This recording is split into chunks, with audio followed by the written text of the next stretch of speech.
Good afternoon, everyone, and welcome to USC's opening celebration of the Asian American and Pacific Islander Heritage Month. This year, Heritage Month is taking on even deeper significance. It must stand as a positive beacon shedding light to expose and counter the anti-Asian violence and hate we have been seeing across America this year. These deeply disturbing actions that we've seen elsewhere are hitting us hard here at USC, as students of AAPI descent make up the largest racial group of all of our students. In fact, 40% of our undergraduate, graduate, and professional students self-identify as Asian or Pacific Island American or of Asian or Pacific Island descent. I sent a letter to the entire USC community in March condemning anti-Asian violence and hate. And today I really want to say again that the USC community stands with the Asian Pacific Islander Desi American community. Our support must be unequivocal and strong, and we need to do our best to shine a brighter light on the unique identities, histories, and contributions of the Apadas. We will be active both here on our campuses, in our neighborhoods, and across the country, strongly supporting the COVID-19 Hate Crimes Act that is being sponsored by Senator Mazie Hirono of Hawaii. But even amongst these challenges, there is so much to celebrate. Something that gives me great hope is the advocacy work done this year by the Asian Pacific American Student Assembly. Reacting to the Black Lives Matter movement, students in the assembly raised nearly $8,000 for the NAACP Legal Defense and Education Fund and the organization called Know Your Rights.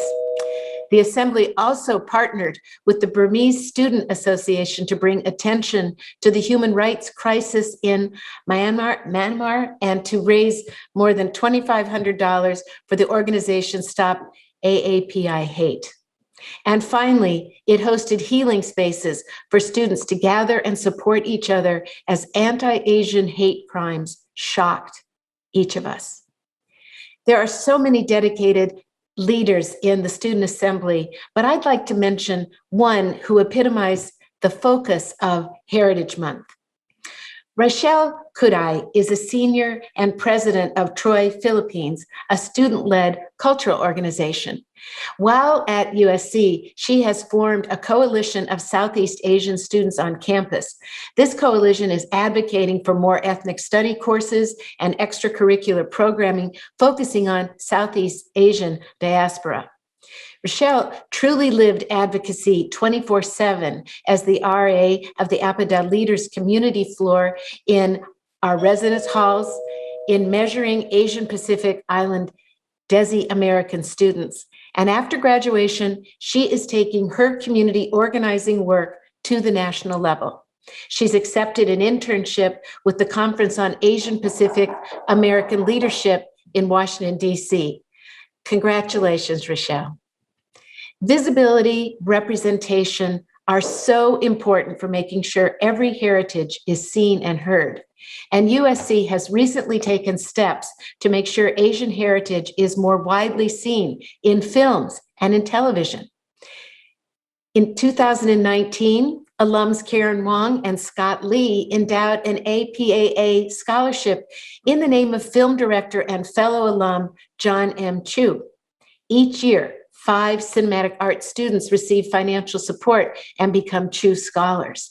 And each of these talented screenwriters, directors, animators, cinematographers, and producers is overflowing with ideas drawing upon their backgrounds. Said Lana Wynn, a 2020 awardee, this scholarship is a celebration of Asian American cultures and an encouragement to translate them to the screen. After John Chu and Karen Wong had a virtual visit last fall with the first 2 cohorts of Chu Scholars, John was so inspired, he recently established his own separate endowment to support additional Appada students. I also thought you might like to know a bit more about other AAPI pioneers at USC, including first-term Congress members Michelle Steele and Young Kim, both representing Orange County. Both are Marshall alumni.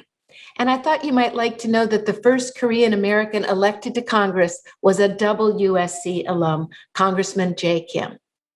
Finally, I'd like to say that while there's still more for us to do, so much more that we can do together, our Department of Public Relations is also quite active in the community, contributing, for example, recently to two really important community organizations focused on stopping AAPI hate and combating anti-Asian hate crimes, one called Days of Dialogue and the other called FACE. So I can't wait to learn and hear from all of our speakers today. It is really a pleasure, and I look forward to all that we can do together. Hello and happy Asian Pacific American Heritage Month. I'm Congressmember Judy Chu, and as the chair of the Congressional Asian Pacific American Caucus, I'm so thrilled to be a part of today's virtual ceremony honoring the AAPI community. This has truly been a year unlike any other, and that is especially true for the AAPI community. AAPIs have been paying a higher price for the coronavirus pandemic, with disproportionately high infection and mortality rates, especially in the Native Hawaiian and Pacific Islander community. And then there has been the horrendous anti-Asian hate violence that included the horrific shootings at 3 Asian-owned spas in Georgia. In fact, there have been over 3,800 reported anti-Asian hate crimes and incidents in the past year alone. These hate crimes and incidents have shocked our nation, waking the country up to the reality of anti-Asian bigotry and violence. Finally, there are conversations happening in every community about the needs and experiences of AAPIs, including in the highest office in the land, the Oval Office. Just last month, the president invited me and other AAPI leaders to join him in the White House to discuss the needs of the AAPI community. And in his first address to a joint session of Congress last week, he reiterated his support for the COVID-19 Hate Crimes Act legislation introduced by Representative Grace Meng and Senator Mazie Hirono to improve hate crimes tracking, which also includes the text of my bill, the No Hate Act, to provide more hate crimes resources and training to local law enforcement. Finally, after years of being invisible, AAPIs are being included in national conversations. But during this Asian Pacific American Heritage Month, I also want to make sure people know about our accomplishments and contributions as well. I want more people to know about incredible trailblazers like Dalip Singh Sound and Patsy Mink, the first Asian American man and woman, respectively, to serve in Congress. I want to celebrate the way AAPIs have influenced our world today, from Eric Yuan, who developed the Zoom software we've all relied on in this pandemic, to Chloe Zhao, who just won the Oscar for Best Director. I want Americans to know the full extent of the Asian American experience, from the discrimination of the Chinese Exclusion Act and Japanese American imprisonment during World War II, but also the courage of AAPIs who enlisted to serve our country in the military, and also those who fought for civil rights. That is why when we were in the Oval Office with President Biden, we also urged him to make sure that AAPI history is incorporated into the educational curriculum taught in schools, and for the creation of a Smithsonian Museum for Asian American and Pacific Islanders in Washington, D.C. The new attention being paid to the AAPI community is an opportunity to help educate more Americans about who we are and celebrate all we've done. Thank you, and happy Asian Pacific American Heritage Month. Hello everyone, my name is Patrick, pronounced him, his, and I'm the co-executive director for the Asian Pacific American Student Assembly. We're the branch of student government that represents the campus Asian Pacific Islander Desi American community, and we do this by creating spaces to spotlight our diversity and celebrate our heritage through events like our Night Market and Got Talent, as well as through our supporting our 26 different member organizations. I want to take today to acknowledge the inimitable Simu Liu for becoming the first Asian American lead in a Marvel film with his role as Shang-Chi this upcoming September. Simu Liu was actually the guest of honor at a recent speakers event where he talked about breaking onto the acting scene, his experiences on Kim's Convenience, as well as his insights on how to address anti-Asian violence. In general, we've seen such an improvement in the representation of Asian Americans in film these recent years, with the blockbuster successes of movies like Crazy Rich Asians and The Farewell, as well as films like Parasite and even more recently Minari, Nomadland, and The Sound of Metal receiving critical acclaim. There's just been so much to be proud of in the way that our community is finally starting to explode out onto the big screen and shape popular culture in such a big way. For us to finally get an Asian American superhero, especially a Marvel superhero, feels like yet another incredible milestone in spreading even more awareness and understanding of the Asian American identity and experience. To all the kids out there who'll be having the chance to watch Shang-Chi soon, I'm just so happy that they'll finally be getting an Asian superhero and role model that looks like them at last. That being said, there's still much farther to go. Anti-Asian violence are still happening far too frequently right now, and it's still just too naive to hope that one more Asian American-centric film will be enough to stop our elders from continuing to be assaulted. Additionally, the breadth of our community still has yet to be fully explored and acknowledged. Asian does not just mean East Asian, and the voices of our Southeast Asian, South Asian, Native Hawaiian, and Pacific Islander siblings still has to be explored and recognized as well. But again, huge congratulations to Simu Liu. Thank you, and I'm so excited to be helping kick off Asian Pacific American Heritage Month. Thank you. Hello, everyone. My name is Dr. Ashley Ueshiro Simon, pronoun she, her, hers. I'm an associate professor of clinical occupational therapy in the Chan Division of Occupational Science and Occupational Therapy. I'm also the faculty in residence for Byrne-Crantt Residential College, which is home to our APIDA learning community. I'm so proud to be here with you all today to honor and celebrate Asian and Pacific Islander heritage. I was born and raised in Kailua, Hawaii. I'm proudly 5th generation Chinese on my mom's side and 4th generation Okinawan Japanese on my dad's side. And I feel like right now, more than ever, celebrating API culture, learning from our history, and standing in our heritage is so necessary. In the face of all the API discrimination and hate we are experiencing right now, and have been enduring since we first immigrated to the US, I have thought a lot about what activism and resistance truly look like, and how we can find balance in fighting for progress while also respecting our own emotions of anxiety, overwhelm, and sadness. As an occupational therapist, I believe the things we do that occupy our time have the power to heal, to foster our well-being and our ability to thrive. This semester, I've had a lot of conversations with students about what it means to fight this discrimination, what it means to resist. And here are 3 things I've learned that have helped me, and I hope they may help you too. First, resistance is rest.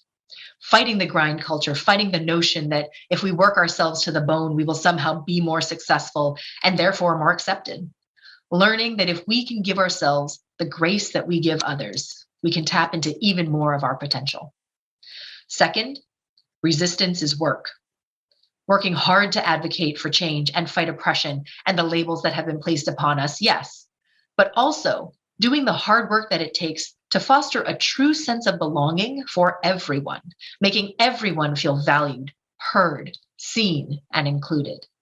This also means working to understand those who we see as against us, not seeking to agree, but seeking to understand how those perspectives have been learned so that we may begin to talk about how they may be unlearned. Healing and progress happen within the context of a relationship, so forging that relationship is an act of progress and resistance. And third, resistance is love. Standing in solidarity with each other in our API community and also with our allies, being with family and friends, eating our favorite foods that celebrate our cultures, we are resisting the colonial shaming of API heritage through togetherness and cultural celebration. Love is powerful. Love is binding. And when we show each other and ourselves the love that we all deserve, we are unstoppable. Happy API Heritage Month, everyone. Honoring and celebrating the achievements of Asian, Pacific Islander, and Desi Americans should not be confined to AAPI Heritage Month. From cross-cultural organizers like Yuri Kochiyama and Grace Lee Boggs, to the young Indian American girl who grew up to be the current Vice President of the United States, celebrating AAPI Heritage Month is holding to the radical belief that we can work towards a more just and equitable future. We must recognize how APITA folks continue to push boundaries in the arts, education, and sciences, and also deserve the same rights to be honored in our full humanity. We are here, we are visible, and we will continue to achieve. Fight on. Good afternoon and happy Asian Pacific American Heritage Month. I'm Wenda Fong, class of 75. I'm honored to be here to tell you about a PSA that I just produced for Asian Pacific American Heritage Month, which I'm very proud to say was directed by a fellow alum, the fabulous John M. Chu of Crazy Rich Asians and In the Heights. The idea for the PSA was sparked due to the surge of Asian hate incidents across America. For those of us in the AAPI community, this past year has been painful and heartbreaking. I wanted to turn my anguish into action and make a positive impact. I thought, I'm a producer. I could make a PSA for Asian Pacific American Heritage Month. I pitched the idea to the AMC Theaters, which is the largest movie theater chain in the nation, with the promise that it would be an uplifting, positive, and entertaining message for their moviegoers. We assembled a top AAPI production team and incredible stars who all donated their time, talent, and passion for this project, along with many, many generous supporters. Everyone I asked wanted to help. It was amazing. From concept to delivery, we did this in less than 3 weeks. All of us united to celebrate our community with this positive message for Asian Pacific American Heritage Month. Here's our PSA. Hi, I am Ken Jung. I'm here to celebrate our community for Asian Pacific American Heritage Month. We're so many things. We're your neighbors. Come on, bring it in. We're your friends. We meddle. We work out. We move. We keep you safe. Like really safe. If you don't know who we are, Howdy, neighbor. get to know us. Asian Pacific. Asian American. Asian Pacific. Happy Asian Pacific American Heritage Month. You're welcome. Yes, it took all those people to create our PSA. Our PSA is now playing in every AMC theater in the United States through May 27th. It's an unprecedented opportunity to reach millions of moviegoers across the country with our joyful and entertaining message to celebrate the AAPI community and Asian Pacific American Heritage Month. We want to pivot from Asian hate to AAPI joy. And to help spread this message, our PSA can be found on social media, and I welcome you to post it and share it widely. So here's to AAPI joy. Thank you. Hello, my name is Bounty Amua. My pronouns are she, her, and I am the Center Supervisor at Asian Pacific American Student Services. APAS is a multifaceted cultural center and department serving the needs of our Asian American and Pacific Islander student community through programming, mentoring, and advocacy. I identify as Hmong American and Asian American, and my identity is a huge part of who I am, especially growing up in the Midwest and as a daughter of refugee parents. Asian American and Pacific Islander Heritage Month allows us to recognize the history of all Asian Americans and Pacific Islanders. Each year, I'm excited to learn more about our experiences, our communities, and how society positions us. It's also important to recognize the diversity of the AAPI community. From our ethnicities, cultural traditions, identities, and experiences, we make up a dynamic group. The diversity within the Pacific Islander community and the Asian American community is immense, and we should take care in honoring the nearly 50 ethnic groups, striving to uplift and empower each other in all of our identities. Our history spanned back multiple centuries, even while the term Asian American was only first coined during the Civil Rights Movement. We recognize the legacy of migration, violence, and sovereignty of Asian American and Pacific Islander peoples. Asian American and Pacific Islander Heritage Month is a time for us to reflect, celebrate, and to be in community with each other. I'm honored to be able to work with such a dynamic community each and every day. Aloha. O Isaac Kiowa ko'u inoa. No Hilo Hawaii maiau. He kanaka mauliau. Hello, I'm Isaac Kiowa Vigilla. I'm from Hilo, Hawaii, and I am Native Hawaiian. On campus, I serve as the Assistant Director of Undergraduate Advisement at USC Annenberg School for Communication and Journalism. As staff advisor for USC PISA, the Pacific Islander Student Association, I'm here today representing our Native Hawaiian and Pacific Islander communities at USC. I recognize that the NHPI umbrella includes over 20 distinct communities, each with their own language, culture, and traditions. As a Native Hawaiian, one of my personal heroes is Princess Bernice Pauahi Paki Bishop. Princess Pauahi was the granddaughter of King Kamehameha the Great, who united the Hawaiian Islands. In her lifetime, she witnessed the Hawaiian people suffer from cultural oppression, and nearly 65% of the Hawaiian population died because of Western-introduced diseases. In her last living will and testament, she left her royal lands to establish a school for Native Hawaiians, as she believed education would leave her people with hope and a future. Today, the Bishop Estate is the largest private landowner in Hawaii, and it helps fund the Kamehameha Schools, which is one of the largest independent school systems in the nation. They service tens of thousands of students and many more through scholarships and community programs. As a proud alumnus of Kamehameha Schools, I hope to add to Pauahi's legacy of supporting Native Hawaiians and their education. As we celebrate this month, I encourage our NHPI students to share our traditions with others on campus, share our history like our ancestors' voyages across the Pacific, and our current challenges like the protection of Mauna Kea. Most importantly, use this month to celebrate our accomplishments like the creation of PISA, USC's first student group for Pacific Islander students, and to build our coalition to support other BIPOC students on campus and in our communities. In closing, I'd like to leave you with an Olelo no Iao, or Hawaiian proverb. A'ohe hana nui ke alu ia. No task is too big when done together by all. If we work together as one big Trojan Ohana on this USC culture journey, we can ensure that we have diversity, equity, and inclusion for all of our communities. Fight on, and aloha. In 1913, the great Bengali polymath, Rabindranath Tagore, was awarded the Nobel Prize in Literature, marking the first time the award was given to a non-European writer. As a South Asian icon, Tagore was a visionary artist, author, poet, musician, playwright, spiritualist, and educator, who wrote the national anthems of India and Bangladesh, and who inspired the national anthem of Sri Lanka. In 1929, Rabindranath Tagore was invited to USC for a public talk to meet and work with students who were interested in Asian history, philosophy, literature, religion, and culture.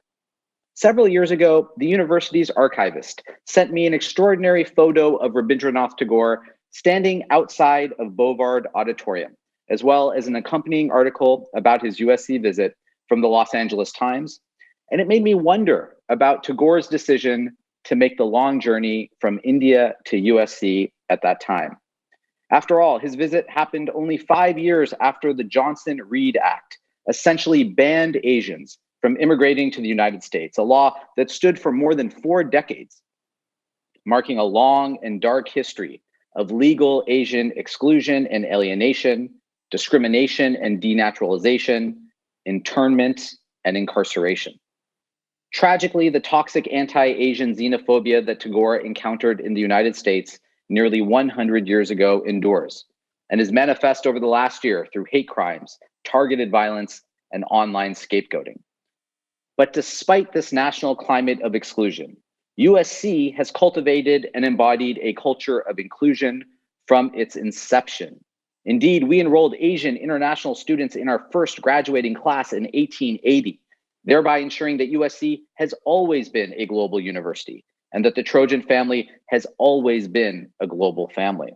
And so, as we celebrate Asian American Pacific Islander Heritage Month, let us rededicate ourselves to the proposition that our university is a unique and inspiring place where the world comes together to study and to teach, to learn and to grow, to create and to critique, to live and to love, and to collectively and collaboratively become the change that we all want to see in the world. In his classic collection of poems entitled Gitanjali, Rabindranath Tagore gives us an aspirational vision for our university moving forward. It's my great privilege to offer Tagore's words here at a time when we need them most. Where the mind is without fear and the head is held high, where knowledge is free, where the world has not been broken up into fragments by narrow domestic walls, where words come out from the depth of truth, where tireless striving stretches its arms towards perfection, where the clear stream of reason has not lost its way into the dreary desert sand of dead habits, where the mind is led forward into ever-widening thought and action, into that heaven of freedom. Let us awake. Thank you, everyone, for inviting me to participate today as we celebrate Asian American Pacific Islander Heritage Month. I'm so grateful to everyone who participated in this service, and I would be remiss if I didn't give a special shout out to Usli Both and Trogans. Your performances were truly sublime. Thank you. Please find university support and community resources listed in the chat function. Please take good care of yourselves and each other until we meet again. Thank you, and let's keep on fighting on together. Thank you.